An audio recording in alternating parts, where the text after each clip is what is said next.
Welcome to 學街道，多謝收睇我哋湯圓爸媽的日本記錄。Hello， 大家好啊，我係湯圓爸。咁大家嚟到北海道旅遊嗰陣時，梗係要嚟食海鮮啊嘛。咁食海鮮，大家首選又會係邊度呢？係咪會諗到魚市場呢？咁北海道嘅魚市場就有呢幾個啦，好似我哋之前咁介紹過嘅呢個喺札幌嘅二條市場啦，仲有場外市場啦、小樽嘅三角市場啦，同埋呢個川路嘅和商市場。咁今日呢，湯圓爸呢就諗住同大家介紹另外一個魚市場喎。咁今日我哋就嚟到呢一個北海道嘅尖小木，就準備呢同大家去一個最接近海邊嘅魚市場啊！咁我哋去呢一個魚市場之前呢，咁喺呢一個尖小木度睇下景點先。而家事不宜遲，即刻出發啦！記得訂閱我哋湯圓爸媽的日本記錄啊！撳埋欄鐘仔就萬無一失啦！仲要記得 follow 埋我哋 Instagram 同埋 Facebook 喎，會有好多日常同埋另類資訊擺上面㗎。由湯圓爸媽主理嘅 Go to 學街道 Travel 正式上線啦！如果嚟到北海道旅遊有需要機場接送、包車或者訂製行程計劃等等嘅話呢，就可以上返我哋嘅網站 www.學街道 .com.hk 瀏覽詳情啦。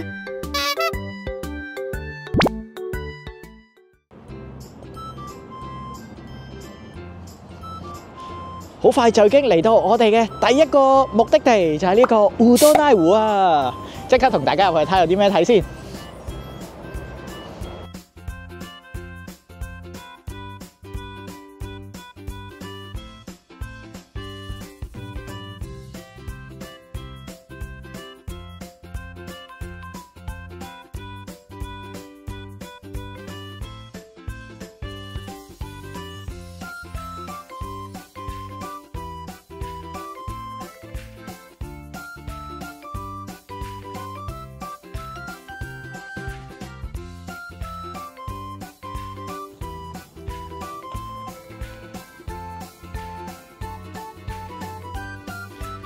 呢個就係烏多拉湖啦。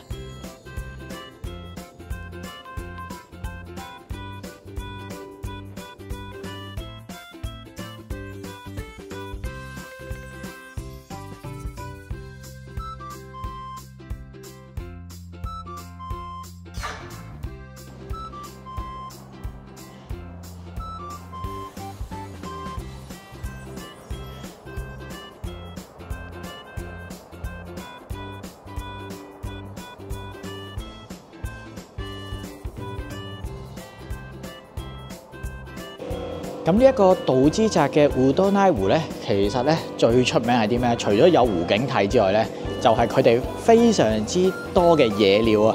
咁中意打雀嘅人咧，就好多時就會嚟到呢度附近咧，就喺個湖邊嗰度就影下啲鳥類嘅。咁而家即刻同大家出去睇下，見唔見到啲雀仔先？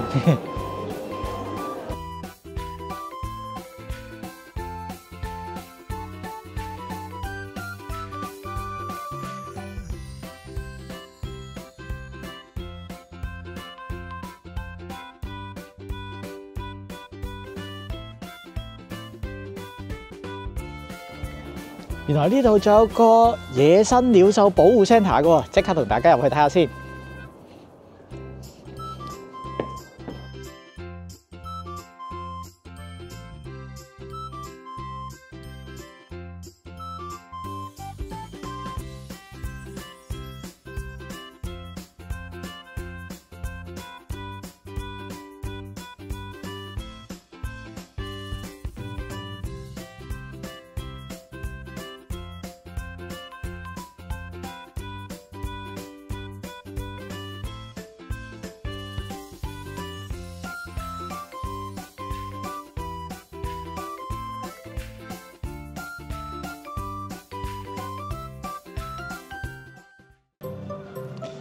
轉眼間，我哋就已經嚟到我身後嘅呢一個布拉多米納多市場。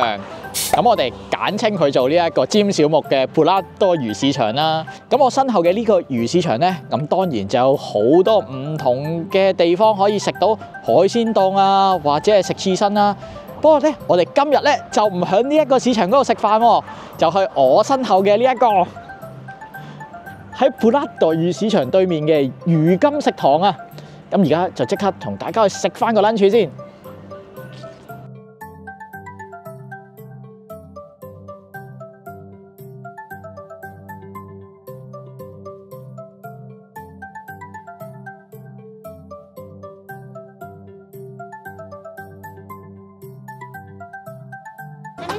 2人です。はい。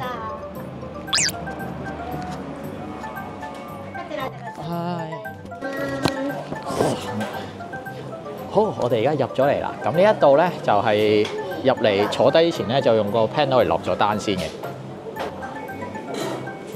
哇！海膽啊，蟹啊，三文魚子啊，三文魚啊。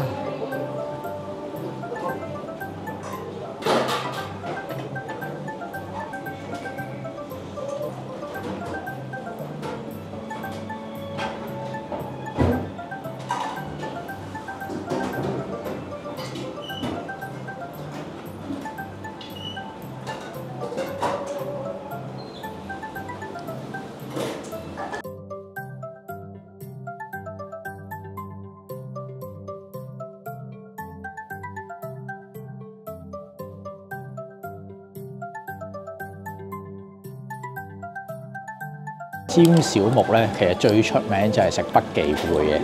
咁大部分啦喺呢一個魚市場嘅餐廳咧，都有提供呢個北寄貝咖喱。咁不過咧，我哋今日就冇點到，就同大家食呢一個北寄貝嘅刺身。係咪好想知我哋叫咗啲咩食咧？大家好快就會知道㗎啦。ありがとうございます。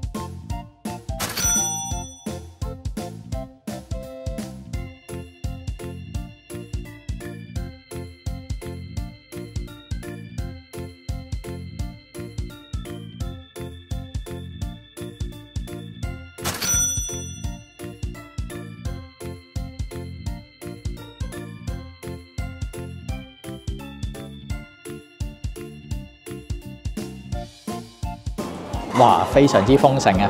咁呢度咧最出名嘅咧就係一個叫做畫家媽媽檔啊！咁即係自選海鮮，咁啊可以自選3款或者4款海鮮啦。咁佢個價格都係固定嘅。咁咧就相對於咧喺一啲窄房嘅魚市場嚟講咧，咁佢哋呢邊咧嘅海鮮檔選擇咧就比較彈性啲。好，而家即刻同大家試一試究竟新唔新鮮先。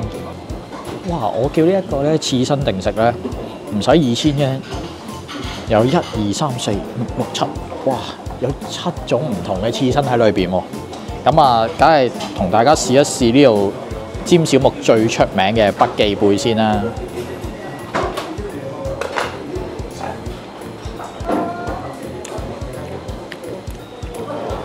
哇！爽啊！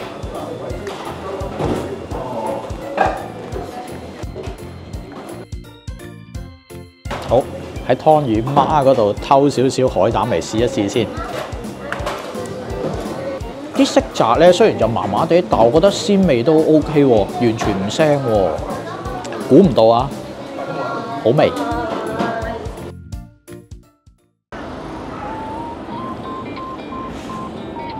喂，哇！食完啦，呢個魚金食堂咧，佢哋嘅份量啊〜非常之多啊！咁哇，我真係估佢唔到咧，真係以一個咁嘅價錢咧，可以食到一餐咁飽滿嘅 lunch 啊！咁唔怪之咧，頭先真係外面都排晒隊，我哋都等咗成半個鐘先可以入到去。咁的確咧，呢一間喺尖小目嘅魚金食堂咧，我覺得都係抵食之選嚟嘅。咁今日咧咁遠嚟到尖小木啊，就同大家去咗呢個烏多尼哥嘅道之澤啦，同埋食咗餐 lunch 啊。唔知大家又覺得點呢？咁尖小木咧，其實仲有好多唔同嘅景點同埋餐廳可以介紹俾大家去嘅。但係今集嘅內容咧就有限啊，所以咧就留翻下次再同大家介紹尖小木呢個地方啦。仲有，我哋呢個 Go to Hokkaido Travel 正式上線啦！如果大家嚟到北海道旅遊嗰陣時，有需要喺新千歲機場揾接送，或者訂製任何北海道嘅包車行程，或者點對點接送嘅話，都非常之歡迎上翻我哋嘅網站 www.hokkaido.com.hk 瀏覽詳情同埋聯絡翻我哋啊！今集嘅介紹就到此為止啦。如果大家中意我哋呢條片嘅，希望大家俾個 like 支持我哋啊！如果對我哋嘅影片或者頻道有任何嘅意見，或者有想我哋介紹嘅地方嘅話，都非常之歡迎大家留言俾我哋噶。如果想睇更加多北海道同埋日本其他地區嘅旅遊資訊，咁就唔好唔記得訂閱翻我哋湯圓爸媽的日本記錄啦。Thank you，多謝晒大家，下集再見，拜拜。